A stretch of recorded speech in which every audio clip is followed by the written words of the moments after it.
The day my wife transferred our $320,000 house to her childhood friend for $1, I didn't scream. I didn't cry. I opened my laptop and started building the case that would destroy them both.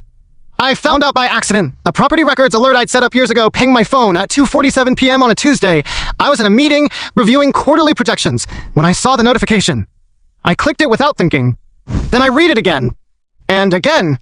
The house my parents had helped us buy. The house I'd spent every weekend renovating. The house that was supposed to be our future. Transferred to Kyle Morrison for exactly $1.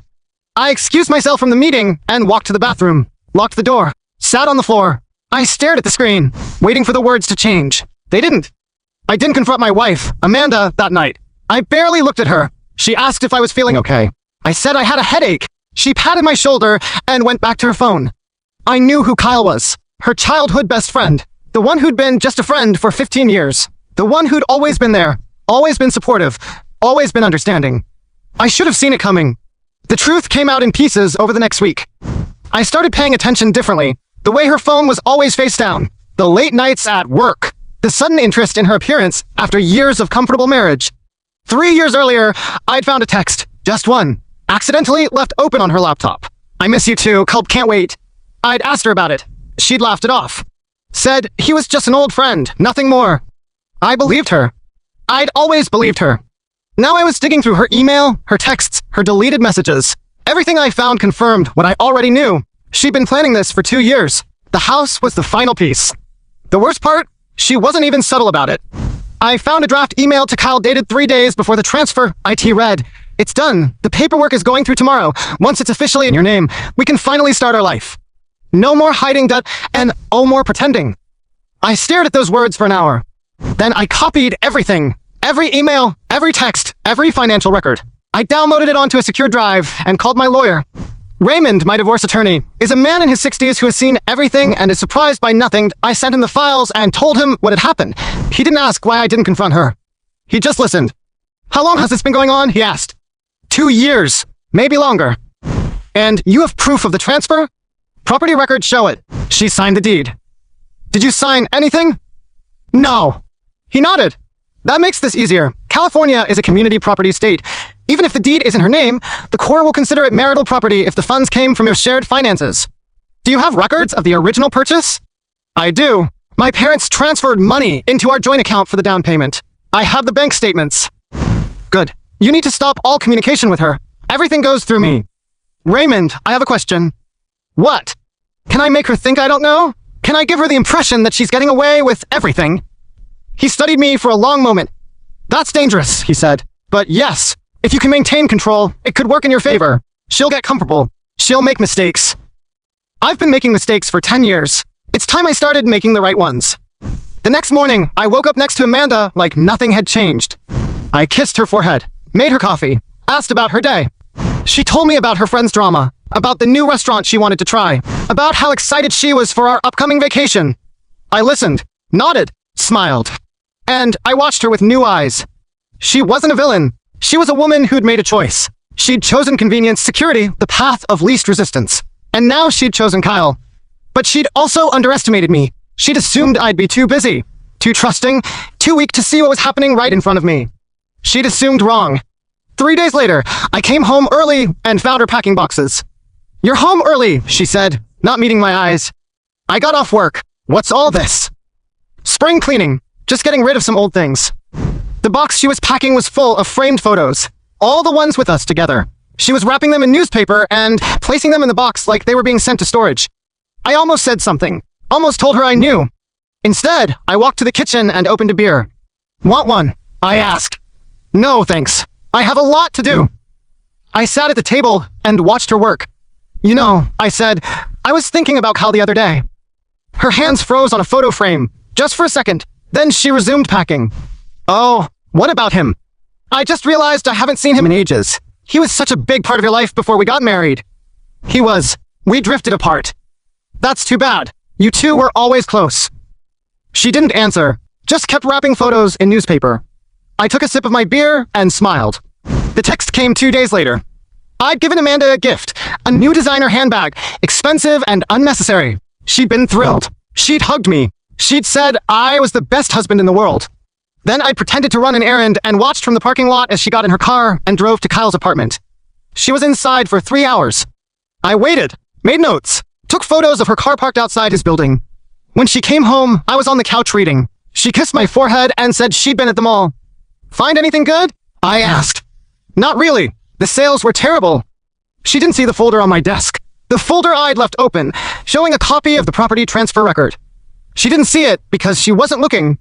She was too busy texting Kyle about our upcoming vacation. I met my lawyer Raymond at his office the next morning. She thinks she's getting away with everything, I said. She's not the first. I need to know my options. The house, the finances, everything. First things first, you need to stop all deposits into your joint account. Start funneling your salary into a new account. She can't touch what isn't there. What about the house? The court will likely divide it, but if it's been transferred to Kyle, that complicates things so we can argue bad faith transfer. We can argue fraud. She sold an asset worth $300,000 for $1. That's not a legitimate transaction. She said it was her property. Her name was on the deed. Which is why you need to prove it was marital property. The down payment came from your parents. You've been paying the mortgage. Those are facts, not feelings. Raymond, I want to destroy them. Then let me do what I do best. That night, I sat in my home office and looked at the files on my computer. Everything was organized. The property records, the emails, the texts, the photos. Amanda's plan had been simple. Divorce me after the house was safely in Kyle's name. Convince me it was her property, her decision, her life. And the way she saw it, I would make it easy for her.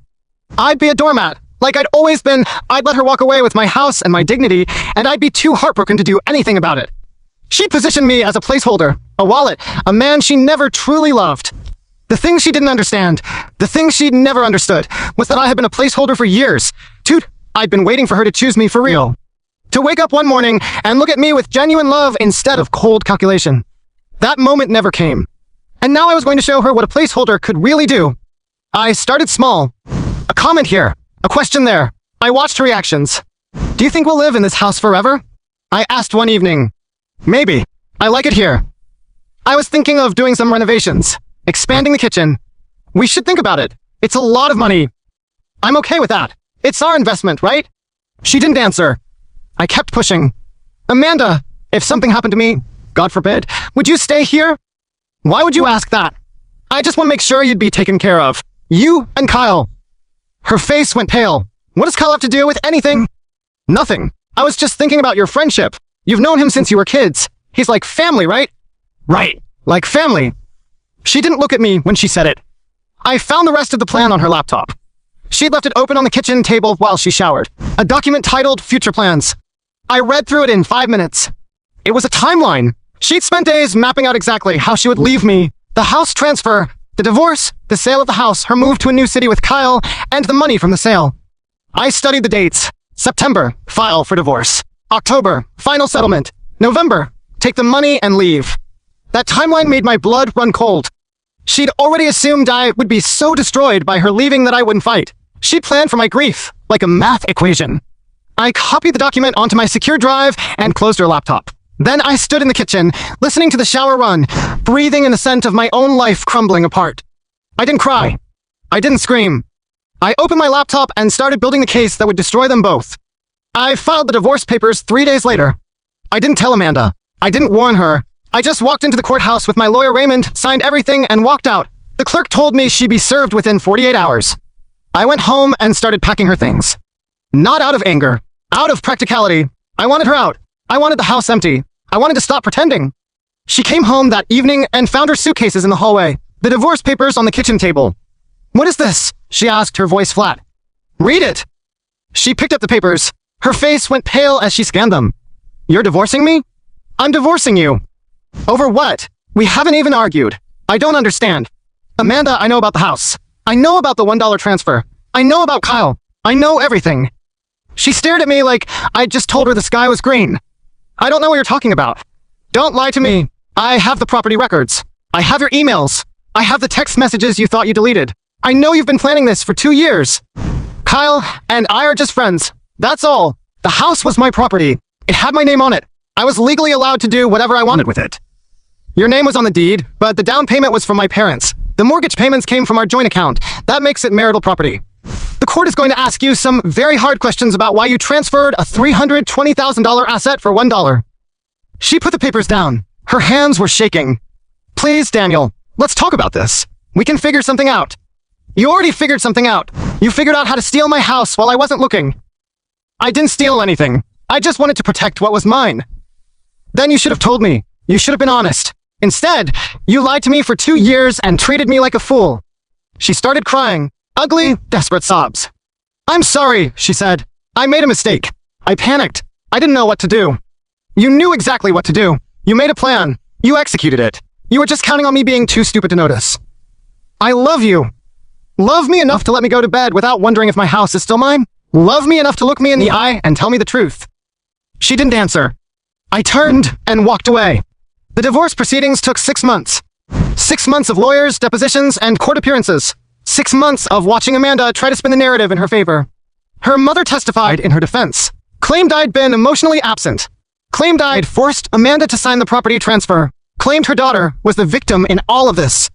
I sat in the courtroom and listened. I didn't interrupt. I didn't react. When it was my turn, I presented the evidence. Every email, every text, every financial record. The judge reviewed the documents for a long time. Then she looked at Amanda. Mrs. Morrison, can you explain why you transferred a property worth over $300,000 for a single dollar? It was my property. I had the right. It was marital property. The down payment was made by Mr. Morrison's parents. The mortgage payments came from your shared finances. You had no legal right to transfer it without his consent. I didn't think he'd care. Based on what? He didn't love me. He never loved me. I was just convenient for him.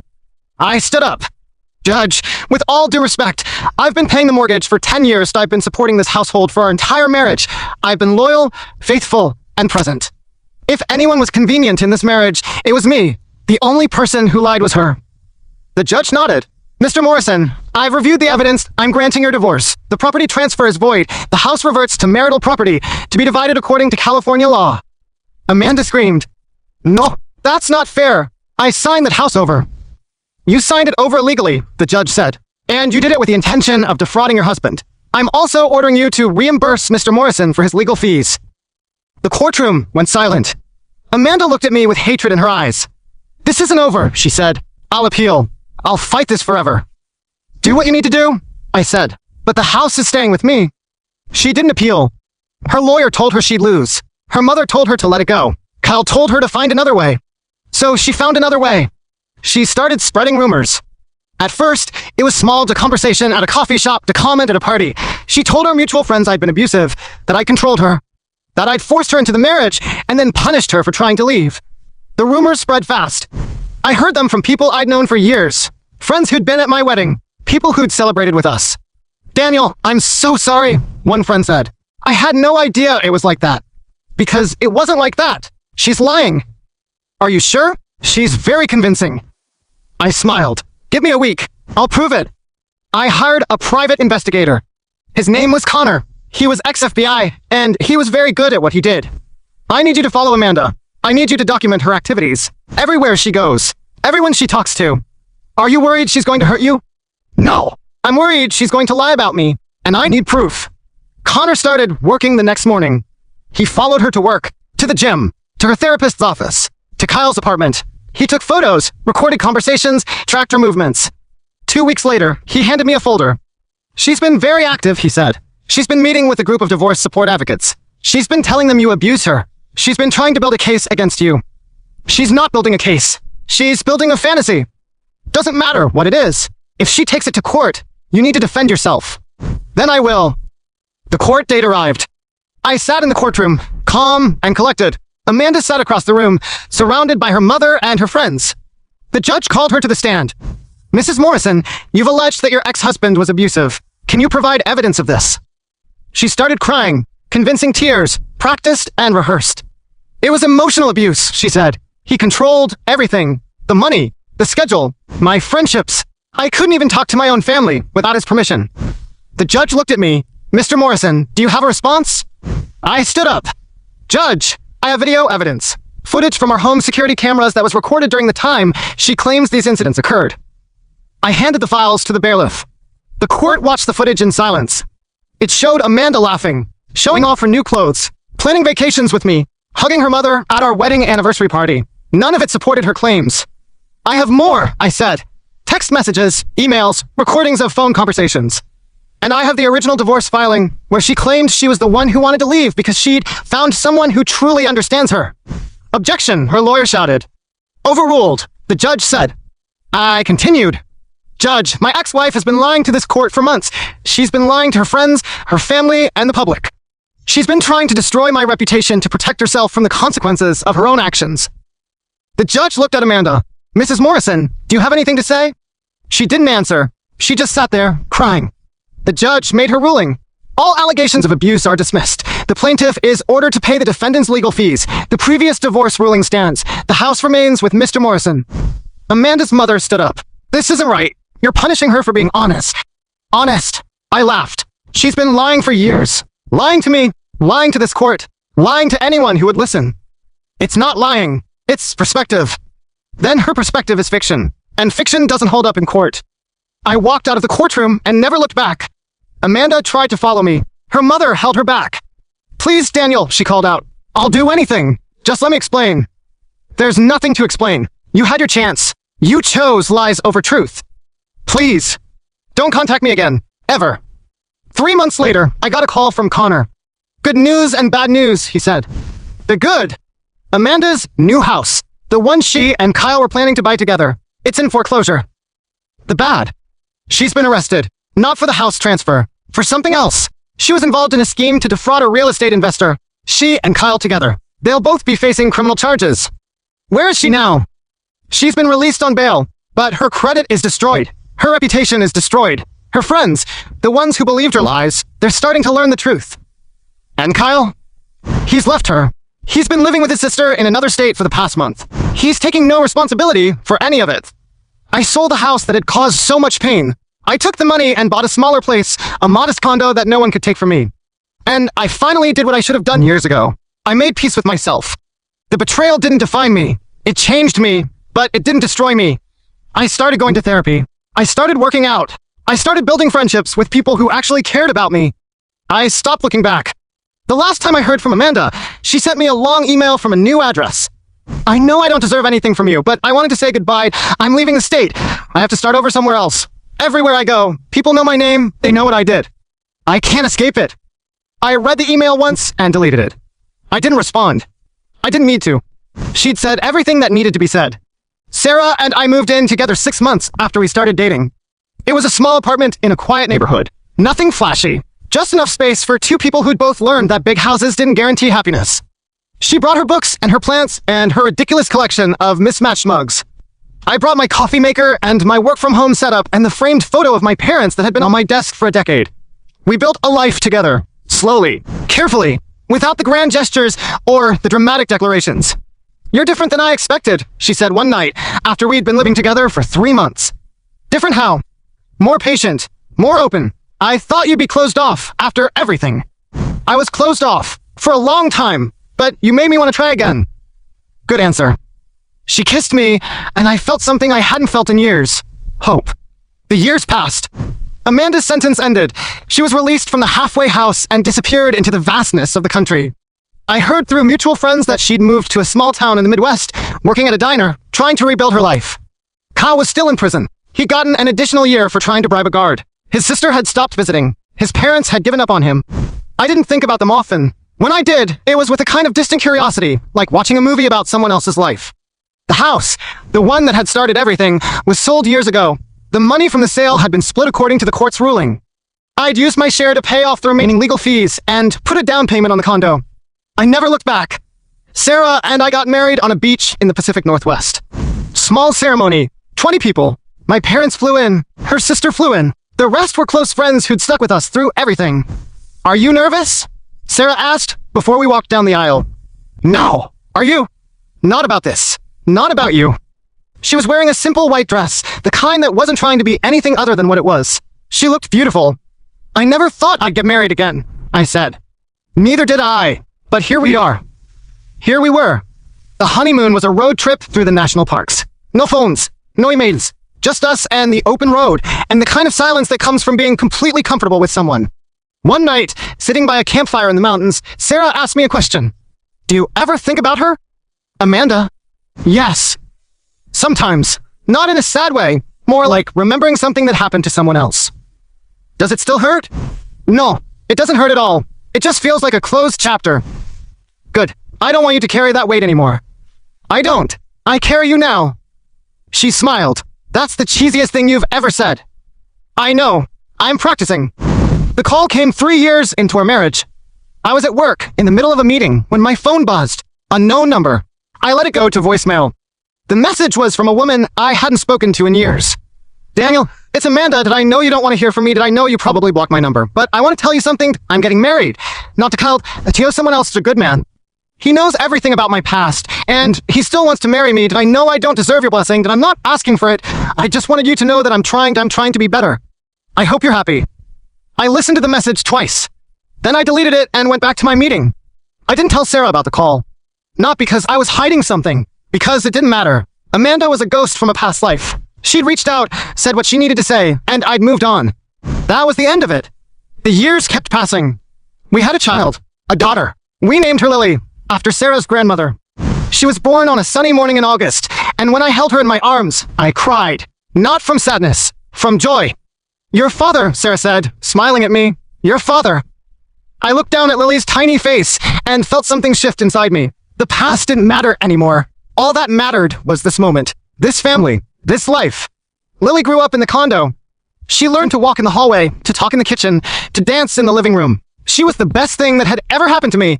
One night, when she was 5, she asked me a question. Daddy, why do you have that picture? She was pointing at the photo of my parents, the one that had been on my desk for years. That's your grandparents. Where are they? They live far away, but we visit them sometimes. Do you miss them? Every day. She nodded seriously, like she understood. That's okay, she said. You can miss people and still be happy. I looked at her and saw wisdom far beyond her years. That's true, I said. You can. Amanda's new husband called me the next year. He was a farmer in Nebraska, a simple man with a kind voice. Daniel, I know this is strange, but Amanda wanted me to call you. Amanda's still alive? Very much. She's been in treatment for cancer. It's been a hard year, but she's fighting. I'm sorry to hear that. She wanted me to tell you something. She said you were the first person she'd ever really loved, and she said she's sorry she hurt you. She's been carrying that guilt for a long time. She wanted you to know. I was quiet for a moment. I forgive her, I said. I forgave her a long time ago. Thank you. She'll be glad to hear that. Tell her I hope she gets better. I will. Amanda died 3 months later. I found out from the same mutual friend who told me about her arrest all those years ago. Daniel, I'm sorry to tell you this. Amanda passed away. How? The cancer. It was aggressive. She fought it as long as she could. Where's the funeral? Small ceremony. Her husband's family is handling it. I don't think she wanted it to be big. I thanked the friend and hung up. I thought about going to the funeral. I thought about sending flowers. But in the end, I did nothing. I didn't attend. I didn't reach out. I just let her go. The way I should have let her go years ago. That night, I walked to the beach near our condo. I stood at the water's edge and watched the waves. I thought about the first time I'd met Amanda. The way she'd smiled. The way she'd made me feel like I was the only person in the world. I thought about all the years we'd spent together. The good ones and the bad ones. And I thought about the betrayal. The way she'd lied. The way she'd tried to take everything I had. I didn't feel angry anymore. I didn't feel sad. I just felt a kind of deep, quiet acceptance. She'd made her choices. I'd made mine. And we'd both ended up where we were supposed to be. I turned around and walked home. Sarah was waiting for me on the porch. Everything okay? She asked. Everything's fine. I heard Amanda passed. Yes. You okay? I will be. I looked at her. I already forgave her a long time ago. Now I just need to let her go. Let's go inside, she said. I made dinner. The years kept passing. Lily grew up. She went to school, made friends, got into trouble. She was a handful, but she was our handful. Sarah and I grew older together. We celebrated anniversaries, fought about small things, made up again. We were good at being married. The condo became too small. We bought a house. Not a big one, but bigger than where we'd started. There was a garden in the back where Sarah grew tomatoes, and I tried not to kill the roses. We were happy. We were more than happy. We were content. I never told Lily about Amanda.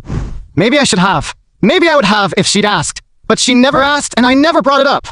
Some stories don't need to be told. Some wounds don't need to be reopened. All she needed to know was that her father had loved before, had been hurt, had healed, and that he'd found her mother because of that journey. That was enough. I sit here now, writing this, in the quiet of the early morning. Sarah is asleep upstairs. Lily is away at college. The house is silent. The divorce is a distant memory. The house transfer, the court case, the trial, they feel like they happened to someone else. I think about what I've learned from all of it. I've learned that people can hurt you in ways you never expected. I've learned that you can survive things you thought would destroy you. And I've learned that the best revenge isn't anger or punishment. It's living well. It's building a life so full, so rich, so complete, that the people who tried to break you don't even exist in your world anymore.